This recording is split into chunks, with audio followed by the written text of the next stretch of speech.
Et à 10h36 en direct sur Téléfinance, Direct Investisseur, on est en compagnie de Nicolas Chéron, le stratégiste de CMC Markets. Bonjour Nicolas. Bonjour. On va parler indice, valeur et puis ce fameux rallye de fin d'année. On commence avec l'Allemagne, le DAX. Comment ça se passe du côté de l'Allemagne? Qu'est-ce que vous avez détecté? Eh bien, écoutez, on va tout simplement répéter ce qu'on a l'habitude de répéter, puisqu'il faut quand même revenir sur les explications, sur ce qui se passe et sur la suite possible.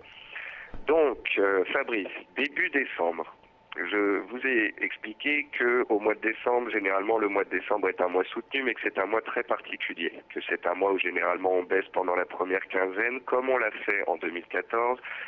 Ensuite, on trouve des supports de moyen terme sur lesquels on est censé réagir, et à partir du lundi, non pas du mardi ni du jeudi, mais à partir du lundi de la troisième semaine, il a été clairement expliqué que généralement les acheteurs se matérialisent et que les indices repartent à la hausse. Que s'est-il passé en ce début décembre? Les indices ont baissé pendant 15 jours de 10%, tout comme en 2014.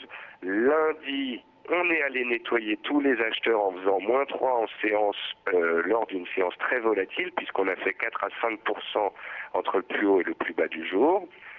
On a sorti tout le monde, on a clôturé sur le support, les Américains sont repartis à la hausse et le lundi, dès le lundi après-midi, nous avons débuté théoriquement la semaine du rallye de Noël qui devrait être statistiquement haussière.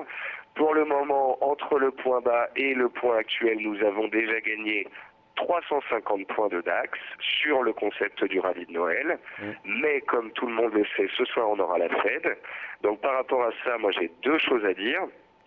La première, attention à tous ceux qui sont acheteurs, parce qu'on peut très bien aller rechercher les plus bas des deux dernières séances avec une mèche extrêmement longue avant d'éventuellement repartir à la hausse. Donc ne pas se faire sortir bêtement. Deuxième chose, la statistique, les statistiques, le bon vouloir de la Fed, la normalité, si je puis dire, voudrait que ça se passe bien aujourd'hui, Fabrice. Donc si ce soir on termine à -3, que Janet Yellen n'a pas monté les taux, ou qu'elle les a mal montés avec un mauvais vocabulaire, etc., ce sera un cas extrêmement rare.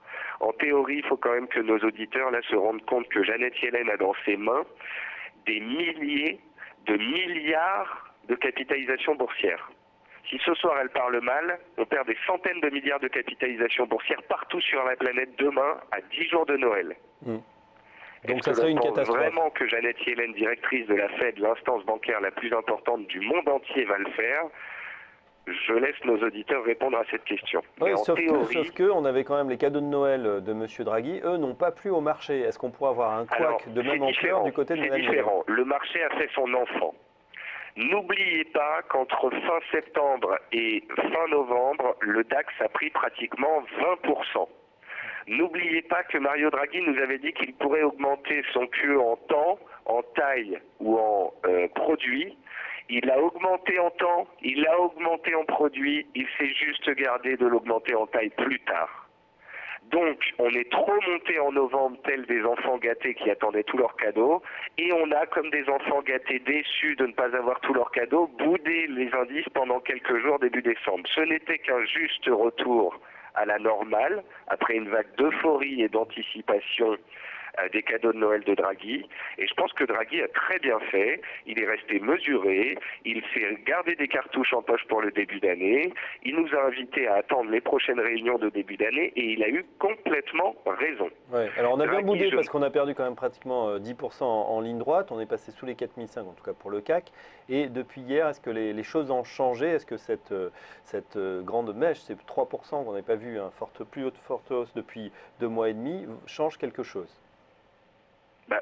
En fait, c'est la baisse dont vous parlez qui n'a rien changé.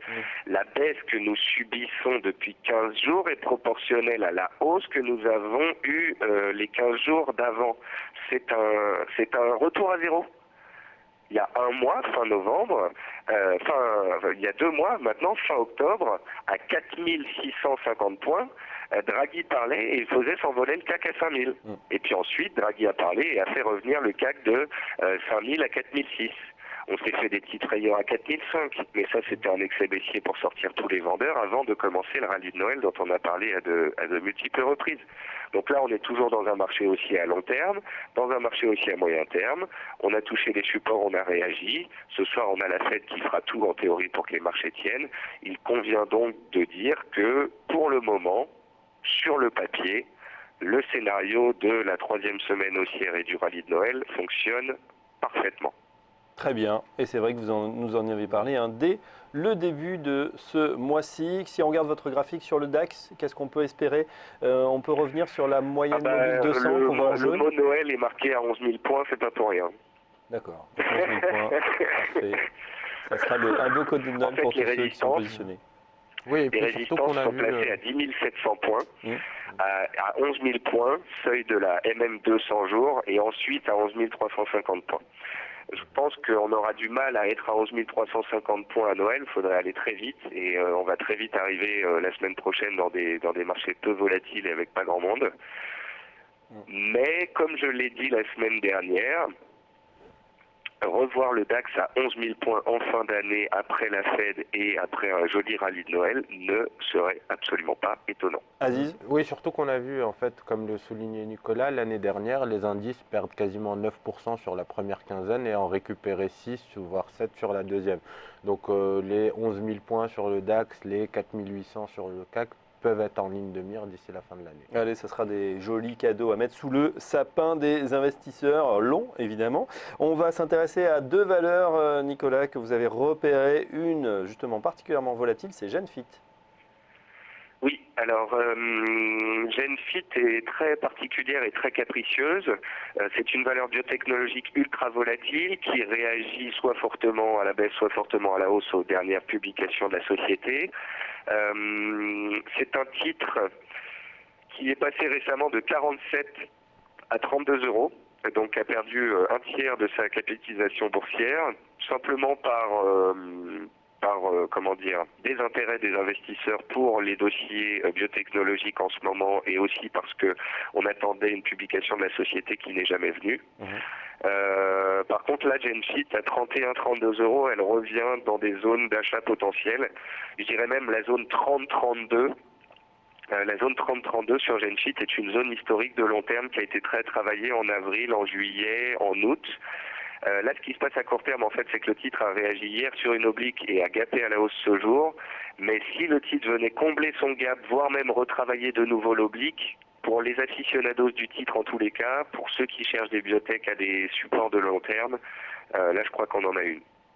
Très bien, on termine avec Rallye, pas le rallye de fin d'année, mais la valeur Rallye. Consommation. Oui, c'était un petit clin d'œil. Rallye va-t-elle rallier? C'est très possible. Rallye et Casino, en fait, c'est des entreprises qui sont dans la grande distribution, qui sont en forte hausse ce matin. Il y a un plan de désendettement qui a été présenté, un plan de désendettement de 2 milliards à échéance fin d'année 2016.